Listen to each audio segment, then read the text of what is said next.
So you've joined us first during a series of talks, which is called The Great Way. And it's looking at the figures of the Mandala of the 5 Buddhas. Okay, before I go any further, it's quite possible, if this is your first time here, that a lot of the words I say aren't going to mean much to you, and that is completely fine.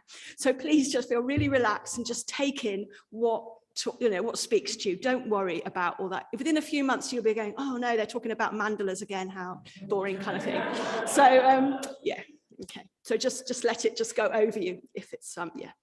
Anyway, so we're looking at the figures of the Mandala of the 5 Buddhas and how they link with what are called the 6 paramitars, which are the path to becoming a Bodhisattva. A Bodhisattva, a being who is aiming towards ordination, not ordination, towards enlightenment. They are not the same thing. They're really not the same thing. So, no, so maybe for you, I don't know. That's Paranita who's questioning, are they not the same thing? So actually, the Bodhisattva aiming towards enlightenment for the benefit of all beings, not just for themselves, but for all beings.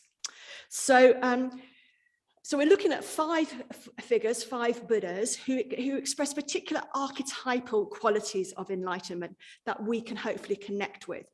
So we're going to have hopefully a look at an image of the Buddha, which some of you will have seen last week. Okay, so this is the image painted by Alaka, a Western artist, a member of the True Ratna Buddhist Order of the Buddha.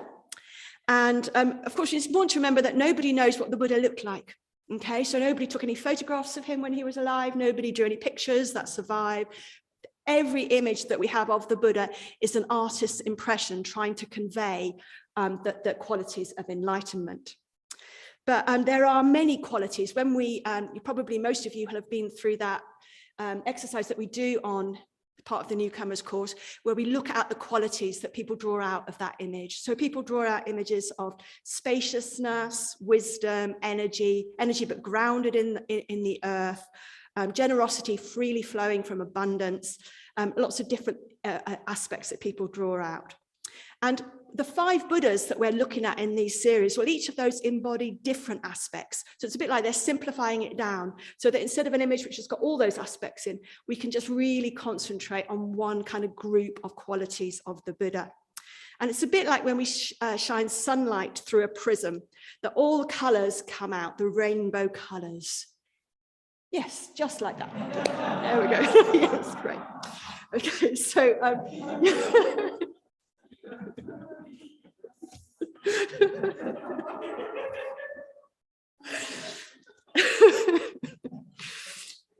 so Amitabha is my practice, okay? So there's something about talking about him that perhaps is making me... Anyway, it's great. So we're talking about the 5 Buddha Mandala and each figure communicating. So the point of these figures is completely that they communicate with us, that they communicate in a way that, in many ways, and in many, you could say, using all our senses. So we might use mantra, there'd be color, there'd be a sense of what it would be like if this figure might be in the room with us. There'd also be all sorts of other ways that we can connect, like the time of day, mudras, which are hand gestures, even different animals. Each of these Buddhas has different animals associated with them. So lots of ways that we can connect with them.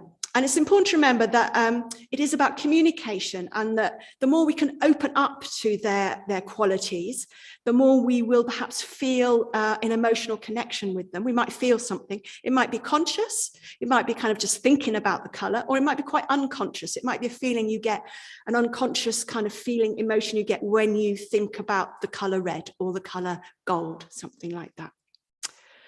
And Buddhists in this tradition, well, Buddhists in most traditions, will take on a practice of meditating on one or maybe more of these figures, because, you know, what our mind dwells on is what we become. So if we dwell on these images, which represent different qualities of enlightenment, our mind will slowly move towards them. Yeah, and in our tradition, we do that at ordination. We take on a practice. And as I've said, my practice is Amitabha, this Buddha we're talking about today. So we're talking about these 5 Buddhas and how they relate to the 6 paramitars. And next week, Vidanya will talk a lot more about how Amitabha relates to some of these paramitars, they're called. So we're coming For people who are new today, you've come in during a series of talks, and there are, we've talked about 2 figures of these 5 figures already. Actually, what would be great is to see the mandala of the 5 Buddhas. Great. So this is quite a cosmic version of them. You can hopefully see that there's 5 different Buddhas of different colors. We've got in the center a white Buddha, the green Buddha, the blue Buddha, the golden Buddha, and then the red Buddha is at the top. And these are representing different aspects of enlightenment. And over the last few weeks, 4 weeks, people have talked about the blue Buddha, Akshobhya, and they've talked about the gold Buddha, Ratna, Sambava. So if you did want to find out more about them, there are talks about them that are on the Sheffield Buddhist Centre YouTube site, and I presume you can also get to them through our website as well. Okay. And today we're talking about this red Buddha of the West, the Buddha Amitabha, the Buddha of infinite light, infinite radiance, infinite love, particularly associated with love and compassion. Though, of course, all the Buddhas are actually full of love. It's such an important aspect of enlightenment that all the Buddhas express it. But this Buddha Amitabha particularly associated with compassion, with love. So let's see an image of Amitabha, which is the same one that I have here. So this was painted for me by Gaurava, who is an order member here, an artist. And well, I guess for me, the first thing is the strength of the color red. So the red is very powerful there. And red is a color associated with warmth, associated with the emotions, of passion, of love, of lust. It's the color of a red heart, a rose, a red romantic sunset. And he is there in the sunset. So he's a Buddha who attracts us, who fascinates us. And his time of day, remember I said each Buddha has a time of day. His time of day is the time of the sun setting, which is a very warm, peaceful time of day. In India, particularly, it's when the worst heat of the day has abated. And so the temperature is pleasantly mild. So people kind of come out and can be outside. But I think even in the UK, it's like sunsets, particularly over the sea, like this one is, can be so very powerful for me. I find them very relaxing. I feel very calm. And actually, there's a beautiful golden light as well at that time, which is quite interesting. Everything looks very beautiful in this golden light of sunset. So there's a sense of openness, ease, friendliness, relaxation. So these are some of the qualities that Amitabha is communicating to us. So each of the 5 Buddhas is also connected to one of the realms of the Wheel of Life, which you might remember from very early on the newcomers course. So the Wheel of Life is like, here we go. So the Wheel of Life is a bit, we talk about it as being a kind of a Buddhist teaching aid. Basically in that, there's lots and lots of teaching. And we're looking at this bit, the second circle in, if that makes it, the big, what do you call those, like cheeses, aren't they? Those that we're looking at, that. Thank you, Edward. Those realms. And particularly Amitabha. So there's a Buddha associated with each of those realms. And Amitabha is particularly associated with the realm of the hungry ghosts. So the hungry ghosts are symbolic of neurotic craving. There we go. That's the Buddha Amitabha with a hungry ghost. So hungry ghosts spend their whole lives in this frustrated craving. They're usually represented with really large stomachs and tiny mouths at the size of a pinprick. And they're full of hunger and thirst, but they just can't get the food in. And worse than that, actually, all they have around them is really disgusting. So they live in a place that's disgusting. It's full of rotting matter. The rivers are full of feces and urine. That's what they have to eat. So it's pretty grim. It's pretty grim. But it's expressive of a mental state that I know pretty well, which is of wanting something, anything, just to fill up this kind of void of whatever it is inside me. Sometimes it's food, sometimes it's things, something on the internet that I can order that'll fill me up. Sometimes it's people, that person who will just make everything all right for me. So this sense of a void that you can fill up, that is what the hungry ghosts are representing. And when I'm in that mood, actually, none of those things do it for me. You know, I might eat a really very tasty piece of chocolate cake and it's lovely in itself, but it doesn't fill that void, you know, or I might think a person is going to really sort it out for me. But of course they don't. They're lovely in themselves, but they can't actually fill what I really need. And actually what the hungry ghosts, what we need when we're in that mood is Amitabha's love. Because Amitabha's love just dissolves the feelings of desperation, feelings of being unloved, being unlovable, which cause us to do that grabbing at life, that kind of wanting to want something from outside of ourselves. So Amitabha's power of meditation in particular takes us away from that restlessness, that unfulfilled life, into a deeper, much more satisfying sense of who we are, a much more connected sense of being part of life, and therefore no longer having that void inside us. And obviously, I just, you know, not just for us as individuals, but I think we do live in quite a hungry ghost society. And there is a kind of, you know, a norm, as it were, in society, which is about, you know, if only you get the right gadget or the right house or the right partner or something like that, you can fill that void. And what many of us find is we do manage to do a few of those things, and actually we still seem to have that kind of void going on. Yeah, so in a way, the issue is not the things, it's us. So how can Amitabha help us? Well, first of all, if we understand a little bit more about his wisdom, that's really helpful. So each Buddha, these 5 Buddhas, has a wisdom, and each of them transforms what's called a poison. So a poison is something that gives us a load of difficulty, actually, something like, you know, anger or this kind of craving, something that really poisons our mind and makes us see the world in quite an ugly way. And Amitabha's wisdom is usually called the discriminating wisdom, or perhaps better, the particularizing wisdom, the making particular wisdom. And this is a wisdom which sees each thing and every being in its individuality and loves it for its unique nature. So this is the way of seeing in which we just love everything because it is as it is, and because everything, every person, and every moment is unique. And last week, those of us who were here will have heard Pradaya talking about the wisdom of Ratna Sambava, which is about the wisdom of sameness. So this is just like the kind of the other side of that wisdom. So this is a wisdom where we see what is unique about everybody, everything. Because Buddhism doesn't hold that all is one, like Hinduism. It sees all beings and phenomena as deeply connected, and also having their own individuality. Sorry, did I wander off camera?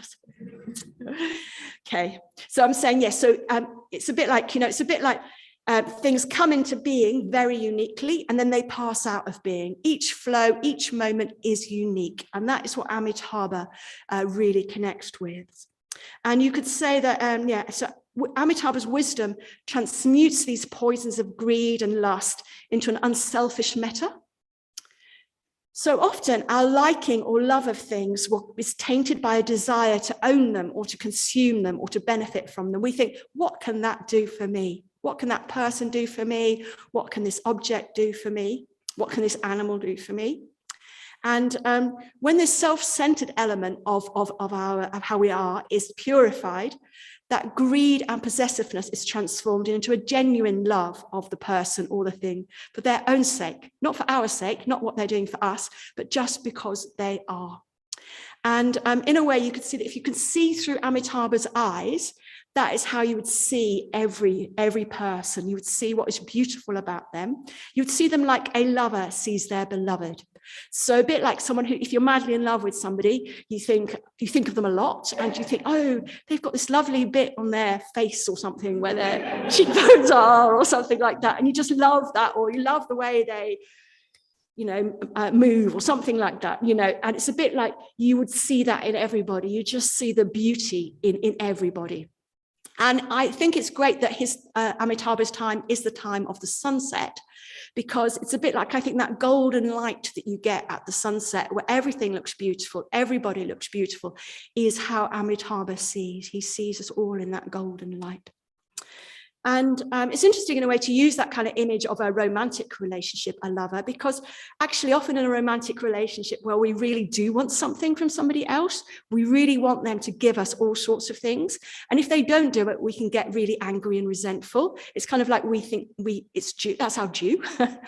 And actually we've become anxious and possessive and feel like we have kind of ownership of our partner.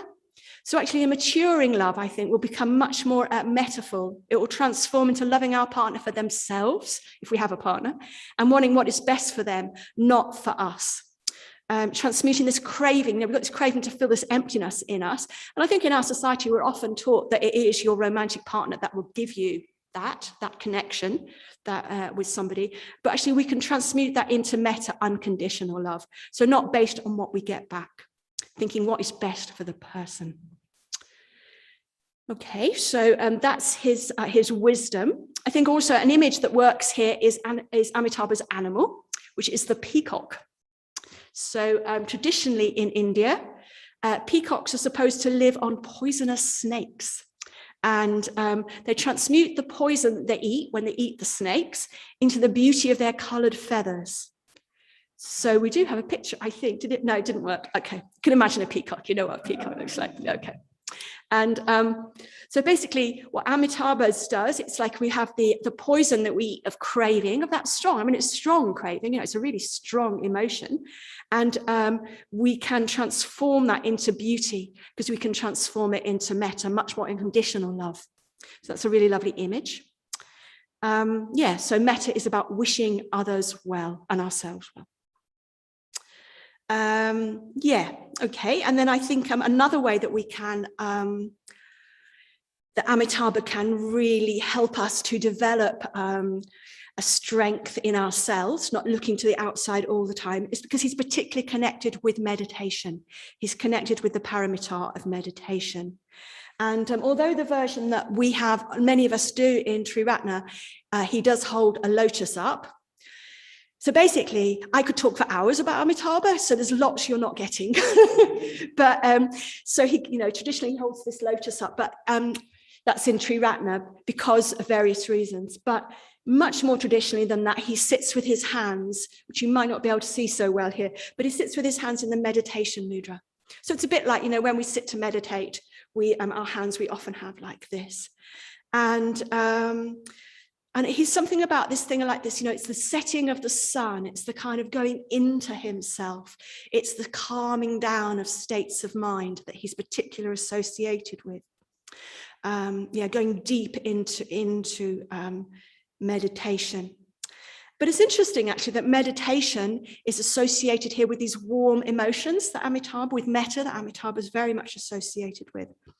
And perhaps that's because in a book called the Bodhicharya Avatara, which is the most complete guide to these paramitas that we're talking about, and that in fact next week Vedanya will talk a lot more about how the paramitas connect with Amitabha.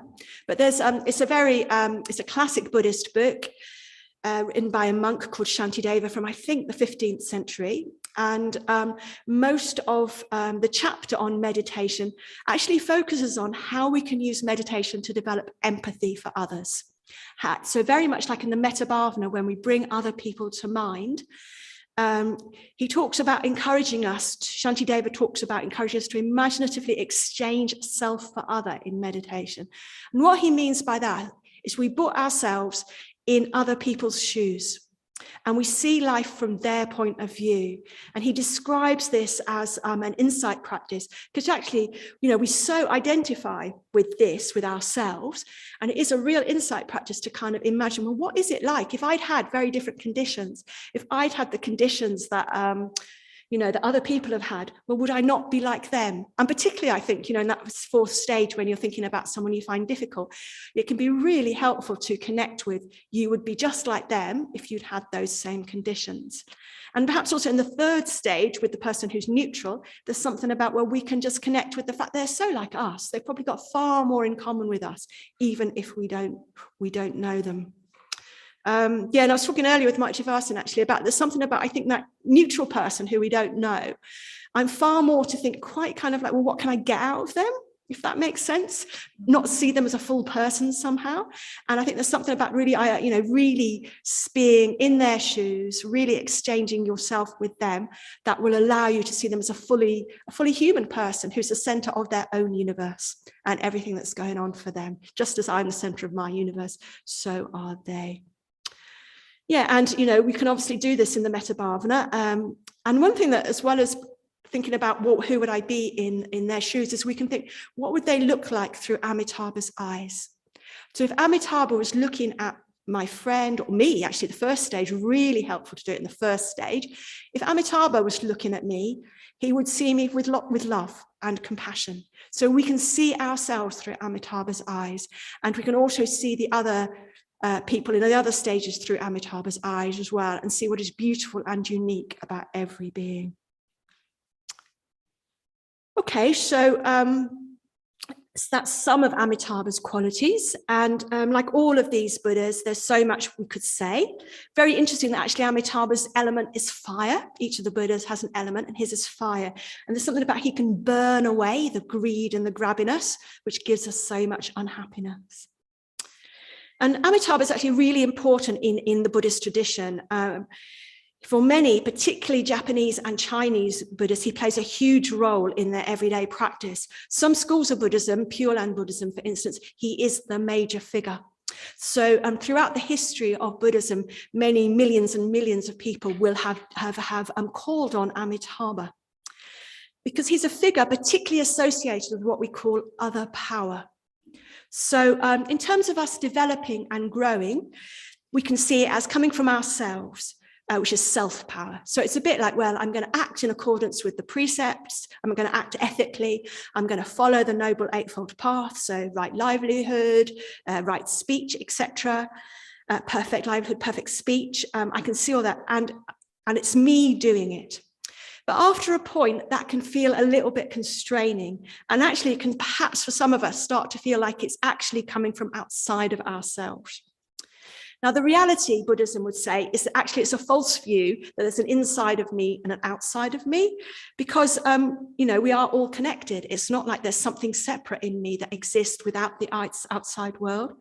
But our experience can often be that there is that division. And often, actually, your experience can be that there is something deeper in us, perhaps, or bigger than us, or even outside of ourselves, that can be of benefit to us if we call it to mind. Now, for some people, you might be having alarm bells ringing about this. You might be thinking, oh, this all sounds a bit religious, and it all sounds a bit like God, maybe. So I'm just going to have a few suggestions of how you might have a discussion with your rational self about this, if you want to. So in a way, what we can do sometimes is have a discussion with our rational mind, and then that allows it to relax, and it allows our irrational mind to come out and have a bit of a play and an experiment. Okay, so if I'm talking to my rational mind, I might say something like, well, for most of human history, actually, most human beings who've ever existed have had a sense of other beings. So those might be kind of quite pagan, it might be tree spirits, river spirits, kind of around them, spirits of a place. It might be those Roman and Greek gods and those Norse gods. Now, I've just been reading about Norse gods, and they're a bit, you wouldn't want them as your gods, really, but anyway. And more recently, I guess, the one God of the traditions, the Christian, Muslim, Jewish traditions, that one God. And so in a way, the current atheist or agnostic attitude that many of us have grown up with or hold is very new. And for most people throughout most of history, it's actually been of great benefit to people to connect with what they see as being some kind of an outside figure or beings. Not always, of course, it's not saying that religion has always been brilliant, but there's something about, for most people, to have someone to call on has been, really helpful.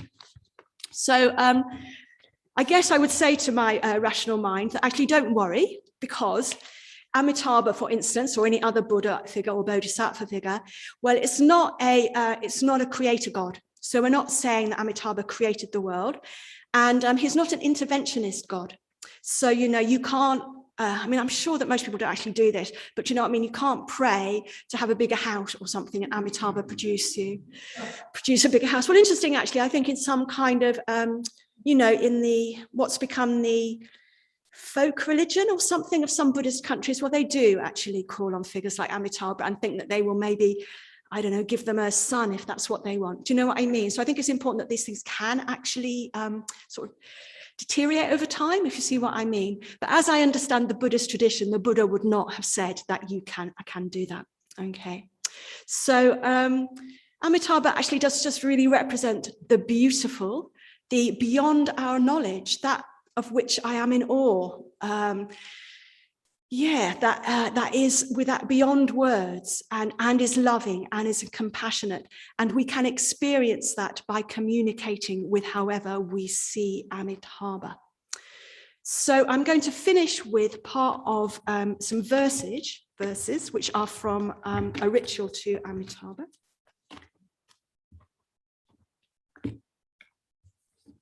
They're written by someone called Dhiramati. Amitabha, may I free myself of the burden of selfishness.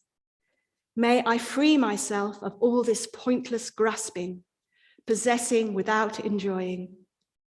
May I free myself of searching for happiness outside of myself, without feeling what I am feeling, trying to grasp at experiences to fill this lack. Swallowing up what I think will give me nourishment, I only feel hungrier than before. May I just learn to experience myself. May I rest with this experience. May I enjoy these pleasant feelings naturally, openly, without cutting off from painful feelings. Spacious, compassionate, may deeper feelings of love arise. Through the blessing presence of Amitabha, may I develop contentment. May I come back to my own experience. May I practice the teachings I have. May I experience myself fully with loving kindness.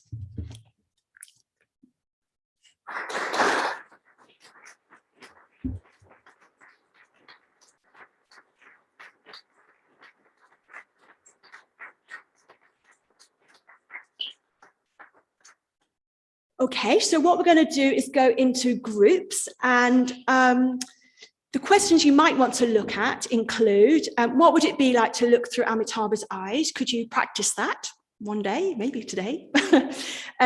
What would it be, this idea of moving from attachment of what we can get out of people to maybe what we can give? How does that speak to you? How are you with the idea of calling on something outside of yourself? But there might be other things you want to talk about as well.